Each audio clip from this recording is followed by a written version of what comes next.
بسم الله الرحمن الرحيم الحمد لله رب العالمين والصلاة والسلام على أشرف الأنبياء والمرسلين نبينا محمد وعلى آله وصحبه أجمعين ما بعد. Today we finished off Surah Al-Kahf and we started Surah Maryam. We finished Surah Maryam and we just started Surah Taha. Now, Surah Maryam started off with the story of Prophet Zakaria alayhi salam, in which he made dua to Allah subhanahu wa ta'ala to bless him with an inheritor. Someone who will inherit from him both in terms of knowledge as well as prophethood. So he made dua in secret. He says, إِذْ نَادَى رَبَّهُ نِدَاءً خَفِيًّا. Now look at his conviction in Allah subhanahu wa ta'ala that Allah will definitely answer his dua. He said, قَالَ رَبِّي إِنِّي وَهَنَ الْعَظْمُ مِنِّي وَاشْتَعَلَ الرَّأْسُ شَيْبًا وَلَمْ أَكُنْ بِدُعَائِكَ رَبِّي شَقِيًّا. He said, and I have never been disappointed in my dua towards you, O Allah. Meaning what? Oh Allah, whenever I made dua, you accepted my dua. This is a lesson for us, my brothers and sisters. When we make dua with 100% conviction. Umar radiallahu anhu, he said, I don't worry whether my dua is going to be accepted or not. I worry whether Allah will give me the ability to make dua. I worry whether Allah will give me the hidayah, the ability to make dua, because I don't worry whether my dua is going to be accepted, because Allah, He promised one of three things. Either He gives it, one of four things. Either He gives it to you, or He gives you something better, or He removes a calamity from you, or He saves it for you on the day of judgment. And when we are making dua, my brothers and sisters, especially in the month of Ramadan, but even outside of Ramadan, make dua and ask Allah through His most beautiful names. Allah, He says, وَلِلَّهِ الْأَسْمَاءُ الْحُسْنَى فَادْعُوهُ بِهَا. And to Allah belongs all the beautiful names, so make dua. And the Prophet ﷺ, he said, أَلِظُّوا بِيَاذَ الْجَلَالِ وَالْإِكْرَامِ. The Prophet ﷺ, he says in Sunan al-Tirmidhi, in authentic hadith, that keep on saying, يا ذا الجلال والإكرام يا ذا الجلال والإكرام يا ذا الجلال والإكرام. And then you make dua, keep on saying this, because the likelihood of your dua being accepted is going to be multiplied. And so Allah subhanahu wa ta'ala, He answered his dua with a glad tidings or a good tidings of a son. And Allah was the one who named him Yahya. Allah is the one that named him Yahya. No one else did Allah from amongst the prophets did He name. And Allah subhanahu wa ta'ala, He says, we give you the glad tidings of a son whose name will be Yahya, and we have not given that name to anyone before him. لَمْ نَجْعَلْ لَهُ مِنْ قَبْلُ سَمِيًّا. And then Allah subhanahu wa ta'ala, He described the qualities of Yahya, and He says, وَحَنَانًا مِنْ لَدُنَّا وَزَكَاةً وَكَانَ تَقِيًّا. That He was sympathetic to men, and He was merciful to them. He was pure from sins. وَبَرًّا بِوَالِدَيْهِ وَلَمْ يَكُنْ جَبَّارًا عَصِيًّا. And He was very kind towards His parents. He was not arrogant, nor was He disobedient towards His parents. And Allah subhanahu wa ta'ala, He sends His salam upon Prophet Yahya alayhi salam, and He said, وَسَلَامٌ عَلَيْهِ يَوْمَ وُلِدَ وَيَوْمَ يَمُوتُ وَيَوْمَ يُبْعَثُ حَيًّا. And salam be upon him the day he was born, and the day that he will die, and the day that he is going to be raised once again. Now in Surah Al-Kahf we find that a father and mother lost their child when Prophet Khidr and Prophet Musa alayhi salam, when Prophet Khidr killed the boy. Now in Surah Maryam, when we come upon the story of Maryam alayhi salam, we find that Allah blesses her with a child. However, both of them are grieved. Both of them are worried and are saddened. Why? One of them loses a child, another one gains a child. They are both grieved because they don't know what that would mean in the future. Yet we find that in such a grief there is a blessing to Allah subhanahu wa ta'ala. In Surah Al-Kahf there was a blessing in Allah taking away their son, and in the case of Maryam alayhi salam, though she said, I wish I was dead. She was grieving. Why did I have to have a son?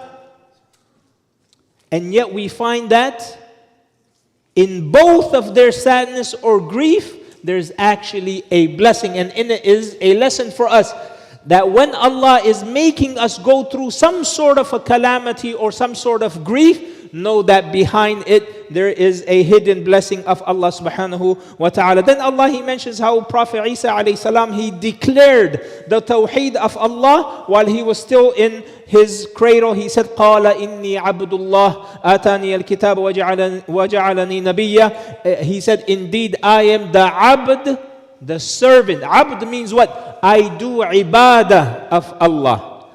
I worship Allah. So he declares the tawheed of Allah subhanahu wa ta'ala, and then he says, وَإِنَّ اللَّهَ رَبِّي وَرَبُّكُمْ فَاعْبُدُوهُ هَذَا صِرَاطٌ مُسْتَقِيمٌ. And indeed Allah is my Lord and your Lord, so worship Him, and that is the straight path. And then Allah subhanahu wa ta'ala in Surah Maryam, He mentions several of the prophets along with their qualities. For Prophet Ibrahim alayhi salam, he says, وَذْكُرْ فِي الْكِتَابِ إِبْرَاهِيمَ إِنَّهُ كَانَ صِدِّيقًا نَبِيًّا. That Prophet Ibrahim, he was a truthful and a prophet. He was the person who was Siddiq with Allah, and he was also a prophet. And also for Prophet Musa alayhi salam, Allah, He says, وَذْكُرْ فِي الْكِتَابِ مُوسَى إِنَّهُ كَانَ مُخْلَصًا وَكَانَ رَسُولًا نَبِيًّا. That Prophet Musa alayhi salam, he was a messenger and a prophet of Allah. With regards to Prophet Ismail alayhi salam, Allah, He says, وَذْكُرْ فِي الْكِتَابِ إِسْمَاعِيلَ إِنَّهُ كَانَ صَادِقَ الْوَعْدِ وَكَانَ رَسُولًا نَبِيًّا. That he was true to his promise with Allah subhanahu wa ta'ala, and he was a messenger and a prophet. And what was the other quality of Prophet Ismail alayhi salam? Allah, He said this about him, وَكَانَ يَأْمُرُ أَهْلَهُ بِالصَّلَاةِ وَالزَّكَاةِ وَكَانَ عِنْدَ رَبِّهِ مَرْضِيًّا. He used to enjoin upon his family and his people the salah. My brothers and sisters, when we are waking up our kids for Salatul Fajr, don't feel sorry for them. Don't feel sorry for your kids that they are losing sleep because you are waking them up for Fajr. Feel sorry for them on the day in which you or them will not be of any avail or any benefit. Imagine, may Allah protect our houses. What if our house is on fire? And your child is having the most beautiful and pleasant sleep. Are you going to say, Wallahi, I feel sorry for him, let him sleep? No need to wake him up. How are you going to treat your child in regards to waking them up for Salatul Fajr or any other Salah? You're going to wake them up because their life depends on it. Likewise for Salatul Fajr and every other Salah, you wake them up and you order them to pray the Salah as if both their life in this dunya as well as in the akhirah depends on it. And then Prophet Idris alayhi salam, Allah, He says, وَذْكُرْ فِي الْكِتَابِ إِدْرِيسِ إِنَّهُ كَانَ صِدِّيقًا نَبِيًّا. That Idris alayhi salam, he was also a man of truth and a prophet. And then Allah subhanahu wa ta'ala, He mentions why they were chosen and why they were truthful ones. He says that أُولَٰئِكَ الَّذِينَ أَنْعَمَ اللَّهُ عَلَيْهِمْ مِنَ النَّبِيِّينَ وَالصِّدِّيقِينَ عَلَيْهِمْ مِنَ النَّبِيِّينَ مِنْ ذُرِّيَّةِ آدَمَ وَمِمَّنْ حَمَلْنَا مَعَ نُوحٍ وَمِنْ ذُرِّيَّةِ إِبْرَاهِيمَ وَإِسْمَاعِيلَ وَمِمَّنْ هَدَيْنَا وَاجْتَبَيْنَا إِذَا تُتْلَى عَلَيْهِمْ آيَاتُ الرَّحْمَنِ خَرُّوا سُجَّدًا وَبُكِيًّا. That when the verses of the most merciful of Ar-Rahman were recited to them, they fell in prostration and they started weeping. This is why they were the chosen one. That these people, these prophets, they were both humble within themselves, internally as well as externally. Internally meaning what? Internally they used to have khushu'. Be fearful of Allah, due to which they used to cry, they used to weep out of the fear of Allah. Externally, they used to make sajda and they used to pray to Allah subhanahu wa ta'ala. And the interesting thing and the surprising thing is that right after this verse, Allah, He says, فَخَلَفَ مِن بَعْدِهِمْ خَلْفٌ أَضَاعُوا الصَّلَاةَ وَاتَّبَعُوا الشَّهَوَاتِ فَسَوْفَ يَلْقَوْنَ غَيًّا. Then the people that came after them, they were negligent in both of these things. Internally, they loved the dunya and they neglected the fear of Allah. And externally, they did not pray their salah. Allah subhanahu wa ta'ala said that a people, their successors, the later generations, they neglected the salah, even though the people before them, i.e. the prophets, they were the best people and they were the chosen ones of Allah because of these two qualities. Then we started Surah Taha. Allah subhanahu wa ta'ala, He starts off the surah with a very powerful message. And that is, He revealed the Quran not to cause distress or anxiety. Why did Allah reveal the Quran? To bring us comfort, to bring us guidance, to bring us peace and calm amongst so many things. So Allah, He says, مَا أَنزَلْنَا عَلَيْكَ الْقُرْآنَ لِتَشْقَى إِلَّا تَذْكِرَةً لِمَنْ يَخْشَى.